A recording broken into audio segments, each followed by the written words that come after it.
The Tale of Benjamin Bunny by Beatrix Potter. One morning, a little rabbit sat on a bank. He pricked his ears and listened to the trit-trot of a pony. A gig was coming along the road. It was driven by Mr. McGregor, and beside him sat Mrs. McGregor in her best bonnet.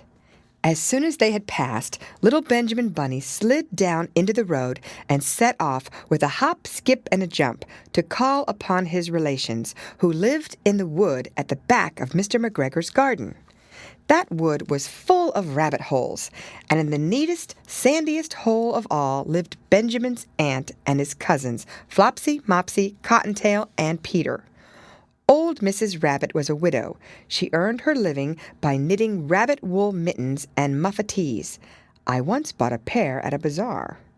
She also sold herbs and rosemary tea and rabbit tobacco, which is what we call lavender.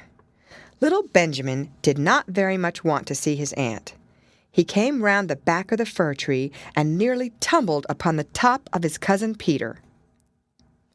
Peter was sitting by himself. He looked poorly and was dressed in a red cotton pocket handkerchief. "Peter," said little Benjamin in a whisper, "who has got your clothes?" Peter replied, "The scarecrow in Mr. McGregor's garden," and described how he had been chased about the garden and had dropped his shoes and a coat. Little Benjamin sat down beside his cousin and assured him that Mr. McGregor had gone out in a gig, and Mrs. McGregor also, and certainly for the day, because she was wearing her best bonnet. Peter said he hoped that it would rain. At this point, old Mrs. Rabbit's voice was heard inside the rabbit hole calling, "Cottontail, Cottontail, fetch some more chamomile." Peter said he thought he might feel better if he went for a walk. They went away hand in hand and got upon the flat top of the wall at the bottom of the wood. From here they looked down into Mr. McGregor's garden. Peter's coat and shoes were plainly to be seen upon the scarecrow, topped with an old tam-o'-shanter of Mr. McGregor's. Little Benjamin said, "It spoils people's clothes to squeeze under a gate. The proper way to get in is to climb down a pear tree." Peter fell down head first, but it was of no consequence, as the bed below was newly raked and quite soft. It had been sown with lettuces. They left a great many odd little footmarks all over the bed, especially little Benjamin, who was wearing clogs.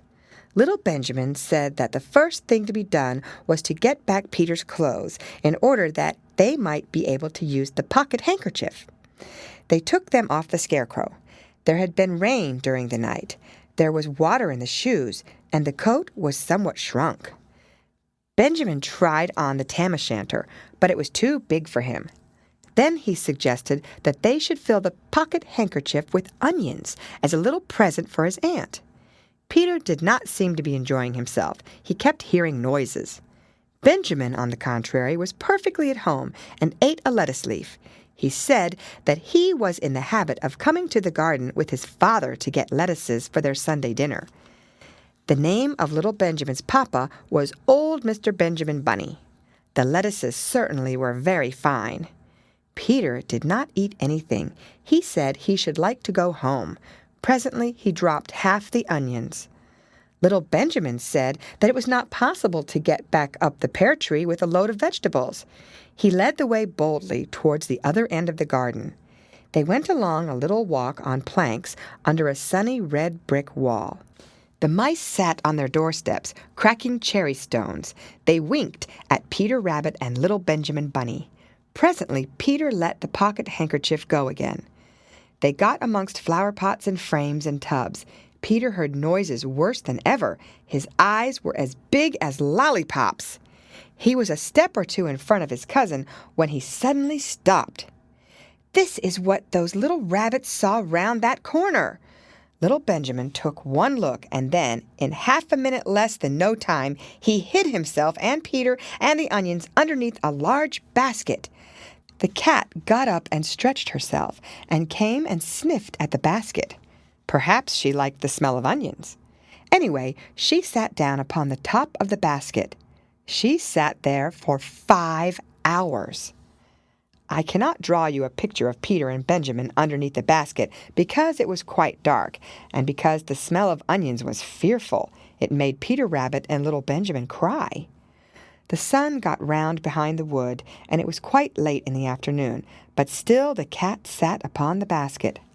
At length there was a pitter-patter, and some bits of mortar fell from the wall above. The cat looked up and saw old Mr. Benjamin Bunny prancing along the top of the wall of the upper terrace. He was smoking a pipe of rabbit tobacco and had a little switch in his hand. He was looking for his son. Old Mr. Bunny had no opinion whatever of cats. He took a tremendous jump off the top of the wall onto the top of the cat and cuffed it off the basket and kicked it into the greenhouse, scratching off a handful of fur. The cat was too much surprised to scratch back. When old Mr. Bunny had driven the cat into the greenhouse, he locked the door. Then he came back to the basket and took out his son Benjamin by the ears and whipped him with the little switch. Then he took out his nephew Peter. Then he took out the handkerchief of onions and marched out of the garden.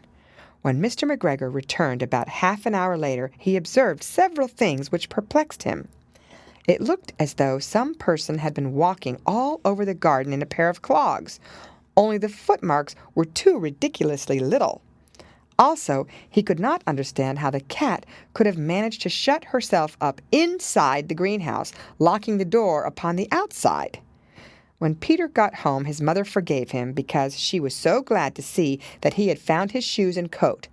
Cottontail and Peter folded up the pocket handkerchief, and old Mrs. Rabbit strung up the onions and hung them from the kitchen ceiling with the bunches of herbs and the rabbit tobacco. The end.